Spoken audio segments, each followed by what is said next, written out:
जम्मू कश्मीर में अनलॉक 5 के तहत श्री माता वैष्णो देवी आने वाले श्रद्धालुओं के लिए खुशखबरी है। अब अनलॉक 5 के तहत रोजाना 7,000 श्रद्धालु दर्शन कर सकेंगे। वहीं सामाजिक दूरी और सैनिटाइजर और फेस मास्क का इस्तेमाल अनिवार्य होगा।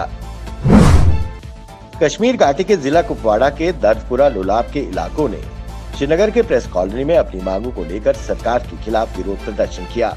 उन्होंने आरोप लगाया कि हमारा इलाका सड़क संपर्क से कटा हुआ है, कोई सड़क नहीं है, तो दूसरी तरफ पीएचसी और खेल का मैदान तक नहीं। ये समझ से परे है कि प्रदेश सरकार फिर बैक टू विलेज फेज 3 क्यों करा रही है। कश्मीर घाटी के जिला बारामूला के कुंजर ब्लॉक की पंचायत ने बैक टू विलेज फेज 3 का विरोध करते हुए बाइकआउट किया। इस कार्यक्रम में गांव का एक भी व्यक्ति शामिल नहीं हुआ। लोगों का आरोप है कि सरकार हमारी भावनाओं के साथ खेल रही है। उन्होंने गंभीर आरोप लगाते हुए कहा कि पहले भी बैक टू विलेज कार्यक्रम फेज 1 और 2 के दौरान जो भी मुद्दे या समस्याएं थी वो जस की तस हैं। उस दौरान सभी विकास कार्यों के झूठे वादे किए गए, तो अब ये बैक टू विलेज फेज 3 का क्या मतलब है जो काम ही नहीं होता।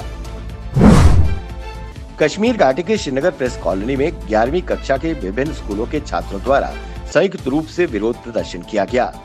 उन्होंने कहा, लॉकडाउन की वजह से हमारी पढ़ाई पर बुरा असर पड़ा है, इसलिए सरकार को सभी विद्यार्थियों को अगली कक्षा में मास प्रमोट कर देना चाहिए। जम्मू में आज लोगों द्वारा संत श्री साहिल महाराज के लिए पर्याप्त सुरक्षा की मांग को लेकर विरोध प्रदर्शन किया गया। वहीं उन्होंने कहा कि उन्हें धमकी भरे कॉल्स आ रहे हैं और इस मामले की तुरंत जांच की जाए। जम्मू में जैसे जैसे लॉकडाउन खुलता जा रहा है वैसे वैसे सियासी हलचल भी तेज होने लगी है। इसी क्रम में जम्मू कश्मीर अपनी पार्टी ने ग्रीन बेल्ट गांधीनगर में टैक्सी और ऑटो वालों के सहयोग के लिए आर्थिक पैकेज देने की सरकार से मांग की, लेकिन प्रदेश सरकार के खिलाफ उन्होंने जमकर विरोध प्रदर्शन भी किया। जम्मू में नेशनल पैंथर्स पार्टी के चेयरमैन हर्षदेव सिंह की अगुवाई में केंद्र और यूटी सरकार के खिलाफ विरोध प्रदर्शन किया गया। उन्होंने कहा कि मिनिस्ट्री ऑफ होम अफेयर्स ने यूटी जम्मू कश्मीर सरकार को हिदायत दी है कि लोगों पर संपत्ति कर यानी प्रॉपर्टी टैक्स लगाया जाए। वहीं इस मौके पर पैंथर्स पार्टी ने सरकार का पुतला फूका। उन्होंने कहा कि केसरी जजिया है, जम्मू कश्मीर में अब बीजेपी के लिए कोई जगह नहीं बची। उन्होंने कहा कि पैंथर्स पार्टी भी जन विरोधी कदम का पुरजोर विरोध करती रहेगी। विजयपुर में मैटाडोर यूनियन के प्रधान रघुवीर सिंह बागल की देखरेख में नेशनल अथॉरिटी ऑफ इंडिया और जिला प्रशासन के खिलाफ जोरदार प्रदर्शन किया गया।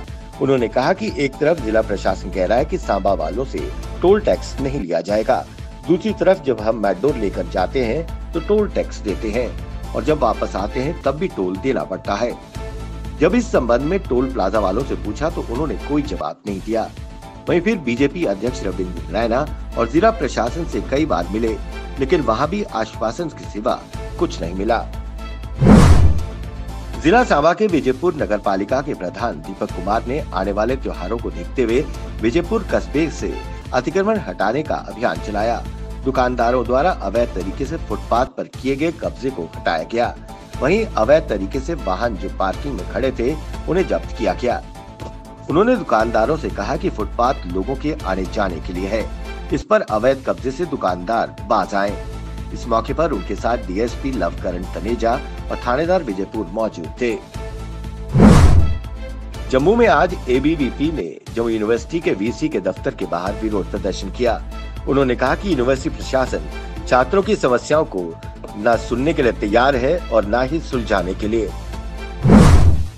यूटी जम्मू कश्मीर में अनलॉक 5 को लेकर secretary department of disaster management, relief, rehabilitation and reconstruction Simrandeep Singh ने एक प्रेस वार्ता को संबोधित किया।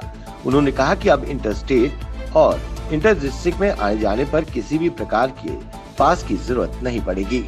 स्पोर्ट्स स्टेडियम और ग्राउंड में खिलाड़ी और दर्शक पूरी तरह आ जा सकते हैं। वहीं जहां जहां कोरोना टेस्टिंग चल रही है वो जारी रहेगी। लोगों को सोशल डिस्टेंसिंग, फेस मास्क और सैनिटाइजर का पूरा ध्यान रखना होगा। जम्मू के कुंजवानी से लेकर नरवाल बाईपास एक्सीडेंट जोन बनता जा रहा है। हर वाहन चालक तेज रफ्तार से चलने में अपनी शान समझता है। रोज कोई न कोई हादसा होता है। कई बार कीमती जानें भी जा चुकी हैं। ट्रक ड्राइवर बसेस बहुत तेज चलती हैं। इसी क्रम में आज फिर एक ट्रक द्वारा कार को टक्कर मारी गई। टक्कर मारने के बाद ट्रक ड्राइवर मौके से फरार हो गया। गनीमत रही कि कोई भी नुकसान नहीं हुआ। पुलिस ने मामला दर्ज कर आगे की कार्रवाई शुरू कर दी है।